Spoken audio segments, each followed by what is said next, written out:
Hola, muy buenas tardes. Yo soy la doctora Ana Noel. Soy residente de cardiología becada de la Universidad del Desarrollo y hoy estamos acá para hablar sobre los inhibidores de SGLT2, ya en el tratamiento de la insuficiencia cardíaca. La insuficiencia cardíaca es un problema de salud mundial donde los pacientes sufren hospitalizaciones recurrentes y deterioro de su capacidad eh, funcional. Inicialmente, el manejo de esta patología incluía cuatro pilares farmacológicos, que eran los inhibidores de los sistemas renina-angiotensina, los beta-bloqueadores, la antagonista mineralocorticoides y los receptores combinados de angiotensina con inhibidores de la neprilisina, sotagliflozin, valsartán. Este régimen se había mantenido relativamente sin cambio durante la última década hasta la reciente adición de este medicamento.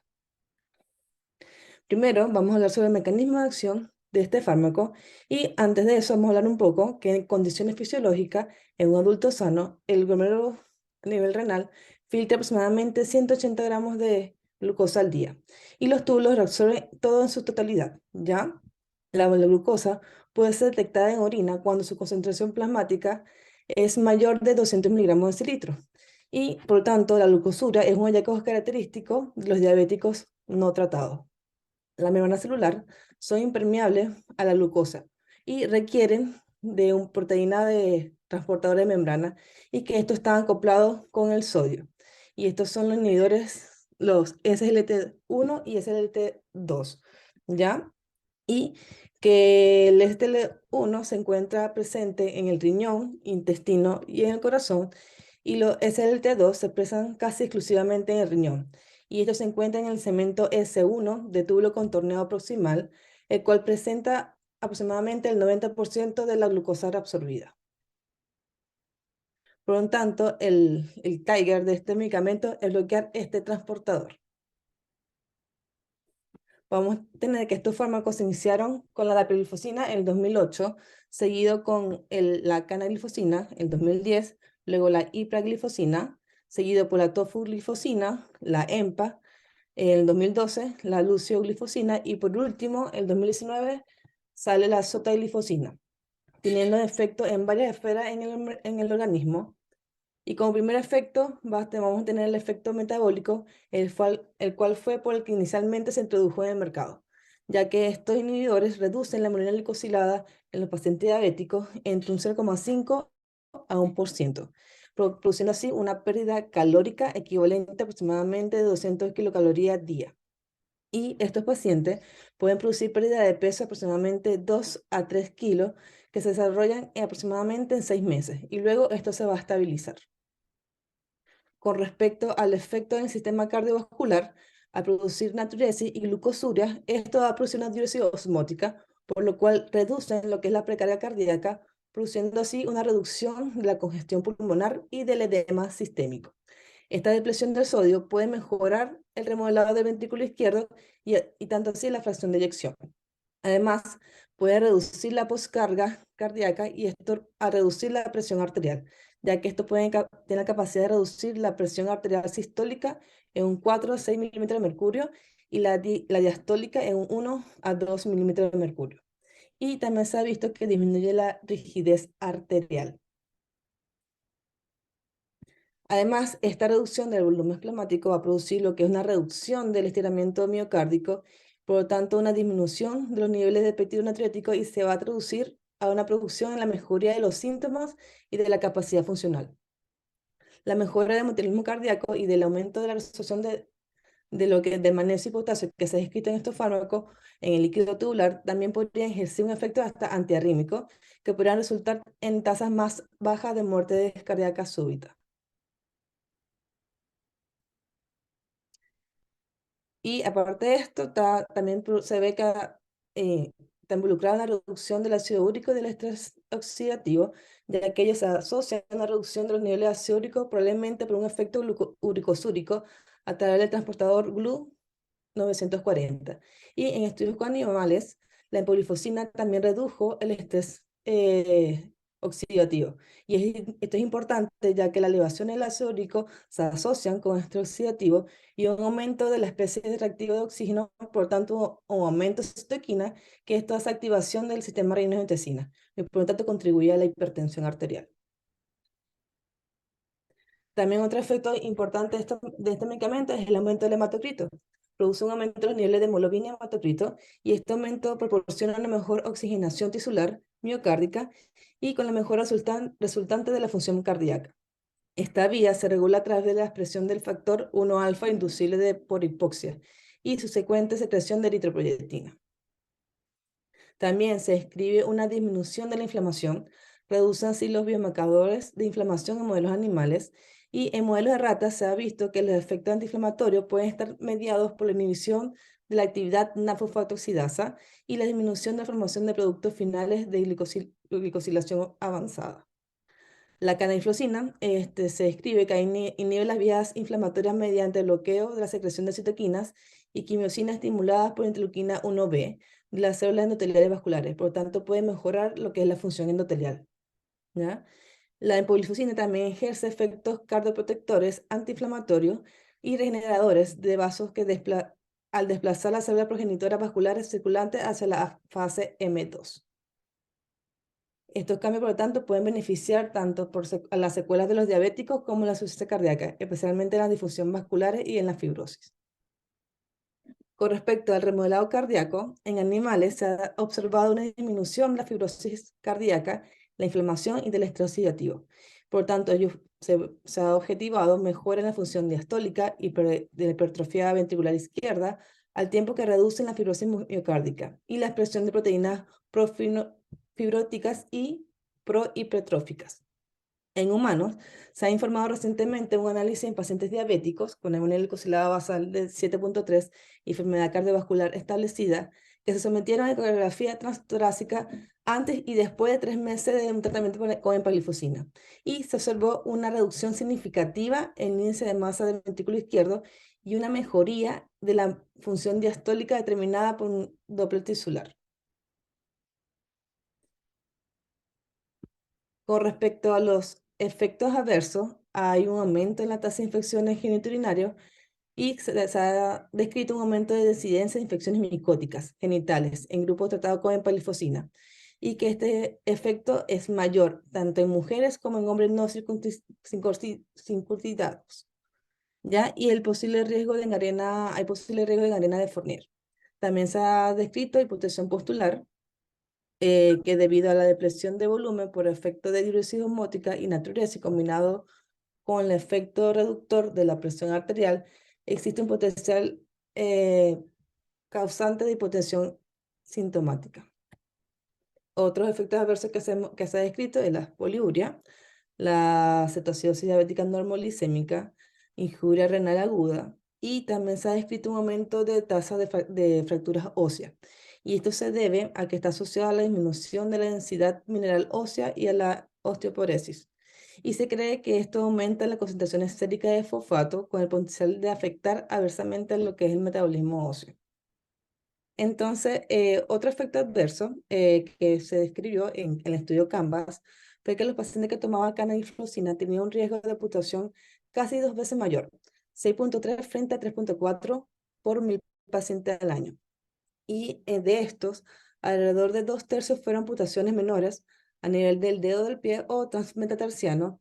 Sin embargo, las amputaciones mayores a nivel del tobillo o por encima también se duplicaron en el grupo de la canagliflozina. Por lo tanto, los pacientes que tienen enfermedad arterial periférica significativa o que tenían factores de riesgo para amputación de extremidades deberían considerarse una contraindicación relativa para la canagliflozina. Aquí vamos a hacer un diagrama, un algoritmo resumen de los principales efectos del inhibidor de SGLT2, donde ello va a producir la glucosuria, permite un control del glicemia, por lo tanto una pérdida de peso.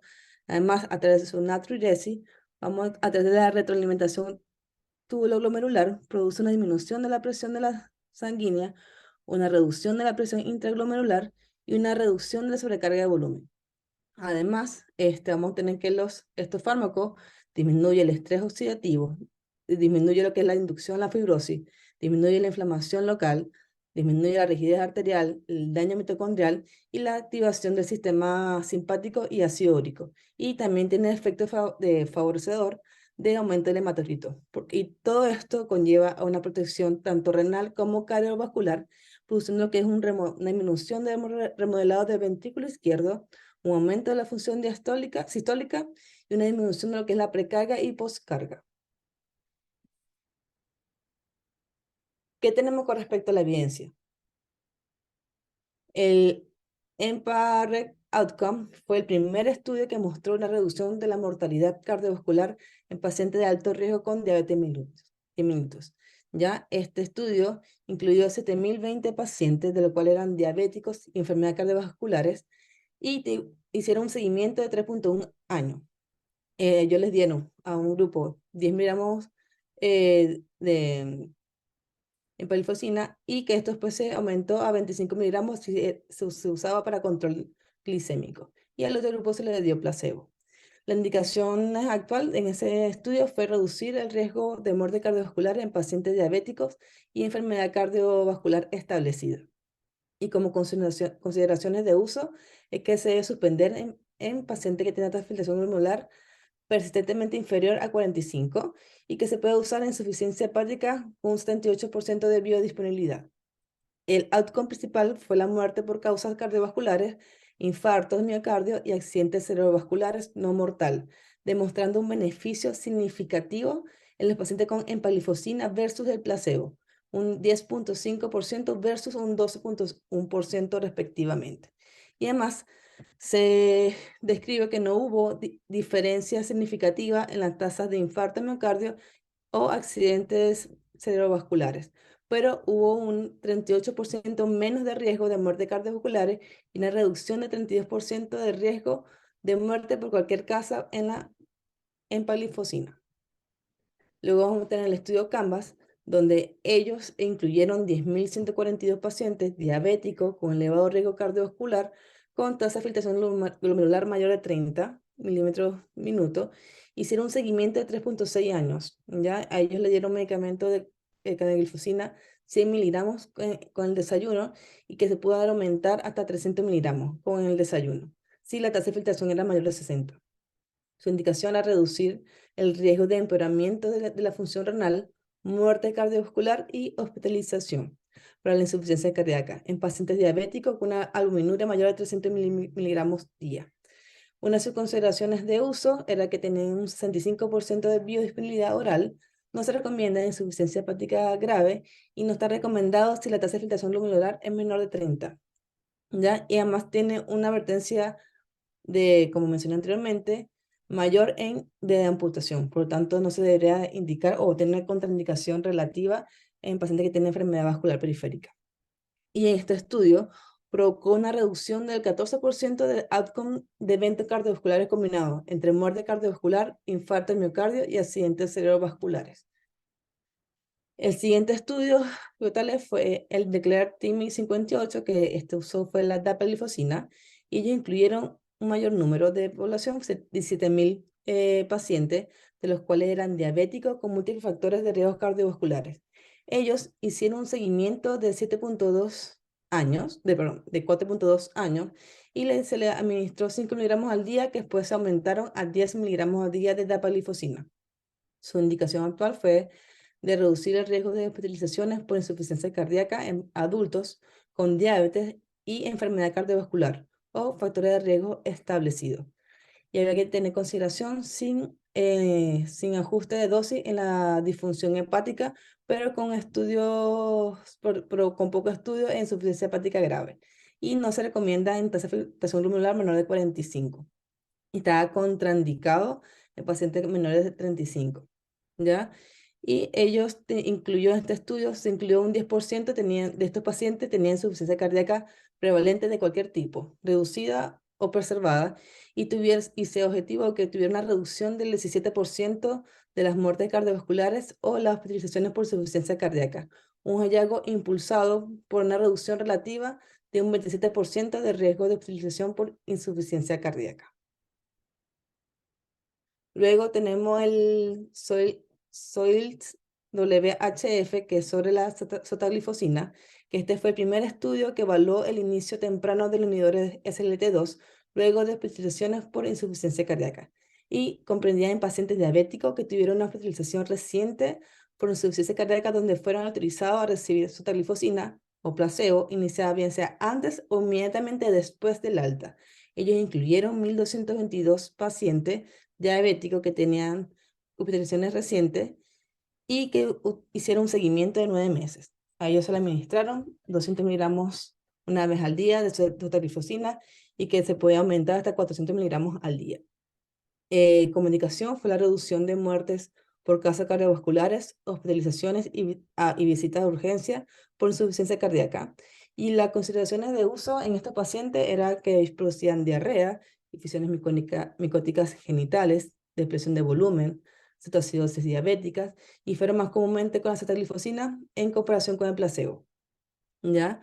Como resultado principal fue el número de muertes cardiovasculares, las hospitalizaciones y visitas de urgencia por insuficiencia cardíaca. Y la tasa de evento fue menor en el grupo de tasa de glifosina que el grupo placebo, un 51% frente a un 76,3%. Y la tasa de muerte cardiovascular también fue menor en el grupo de sotaglifosina, un 10,6% versus un 12,5%, como también por muerte de todas sus causas, un 13,5 versus un 16,3%. Luego salió el SCORED, que también es de la sotaglifosina, que ello involucró pacientes diabéticos con enfermedad renal crónica y riesgo de enfermedades cardiovasculares quienes fueron autorizados a recibir sotaglifosina o placebo, incluyendo 10.584 pacientes diabéticos, enfermedad renal crónica con una tasa de filtración glomerular entre 25 y 60, con un zinc, albuminuria y riesgo de enfermedad cardiovascular. El seguimiento fueron de 16 meses y se le administró 200 miligramos al día de sotaglifosina, que luego se aumentó a 400. Como indicación fue la reducción de muerte por causa cardiovascular, hospitalización, visita de urgencia por insuficiencia cardíaca. ¿Ya? Y se objetivó que el grupo de sotaglifosina tuvo una significativa reducción en el outcome principal, un 5,6 eventos versus un 7,5 eventos, ¿ya? Con una tasa menor de muertes cardiovasculares de la sotaglifosina en comparación al placebo. Asimismo, se observó con respecto a la muerte cardiovascular y hospitalizaciones por insuficiencia cardíaca. ¿Qué tenemos con respecto a la evidencia en insuficiencia cardíaca con fracción de eyección reducida?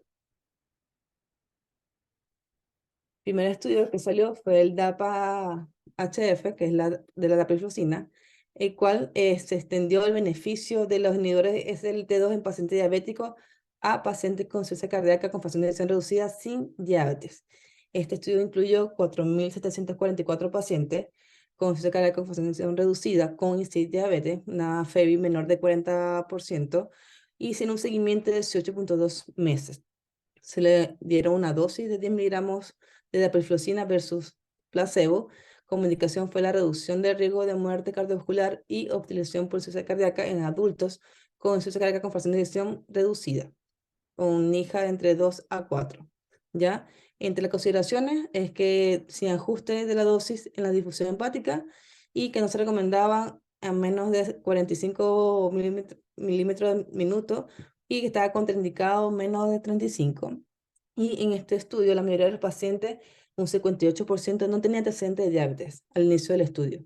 La FEBI media fue de un 31, más o menos 7%, y la mediana de niveles de ProNP en el estudio fue de 1.400. El uso de terapias médicas dirigidas por las guías fue alto, incluidos los que son inhibidores, los IECA, que fue un 56%, los ARA2, un 27%, y los ARNI, un 11%. Los beta-bloqueadores tuvieron presente un 96% de la población y los antagonistas receptores mineralocorticoides en un 71%. En este estudio, el outcome primario fue la hospitalización y las visitas de urgencia por insuficiencia cardíaca o la muerte cardiovascular. Y los pacientes con grupo de dapagliflozina experimentaron significativamente menos eventos que los asignados por el placebo, independientemente de la presencia de diabetes. Con respecto a las muertes cardiovasculares, se obtuvo diferencia significativa a favor de la dapagliflozina, como también para el deterioro de la función renal. No hubo diferencia significativa en hipoglicemia, amputaciones, cetoacidosis diabética o eventos adversos renales. Además, la reducción del riesgo relativo de mortalidad por todas las causas fue un 17% para dapagliflozina, que esto se puede comparar con un 26% que se tiene sobre los IECA versus el placebo, un 34 o 65% que tienen los beta bloqueadores versus placebo, un 30% que tiene la espironolactona y un 16% que tiene sacubitril valsartán. Luego tenemos el estudio del Empor Reduce de la empagliflozina, ¿ya? Que al igual que la dapagliflozina, el efecto beneficioso de la empagliflozina con respecto al resultado primario fue independiente de la presencia de diabetes. Ya en este grupo se incluyó 3.730 pacientes con insuficiencia cardíaca con una fiebre reducida con inicio de diabetes, ¿ya? Se hizo un seguimiento de 16 meses, a cuales se le dieron 200 la indicación actual fue reducción de muerte por causa cardiovascular, hospitalización y visita urgente por insuficiencia cardíaca. Y aquí en este estudio se observó que la hipofosina mostró una reducción del 25% en la combinación de muerte cardiovascular, hubo hospitalización por insuficiencia cardíaca y una reducción del 8% en la mortalidad por todas las causas, aunque este último no fue estéticamente significativo, ¿ya? Además, también se observó protección renal en pacientes con insuficiencia cardíaca congestiva sin diabetes, observando así que la tasa anual de disminución de la función renal fue más lenta que en el grupo placebo. Luego, en la evidencia de la insuficiencia cardíaca con FEBI preservada, que son aquellos pacientes que tienen mayores de 40% en estos estudios, está el Empower Preserve de la empolifosina, que ellos incluyeron 5.988 pacientes, ¿ya? Con insuficiencia cardíaca con FEBI preservada, con y sin diabetes. Hicieron un seguimiento de 26 meses, dieron empalifosina de 10 miligramos a un grupo y el otro grupo dieron placebo. Y el plan fue reducir el riesgo de muerte cardiovascular y hospitalizaciones con insuficiencia cardíaca. En este estudio, la empalifosina redujo la combinación de muerte cardiovascular y hospitalización por insuficiencia cardíaca en un 21%. Además, redujo las hospitalizaciones totales, tanto primeras o como recurrentes, por insuficiencia cardíaca en un 27%. Y en un análisis específico de los grupos divididos, según la FEBI, mostró que la reducción de muerte y hospitalización fue significativa, más que todo en el grupo que estaba entre el 40 y 59%.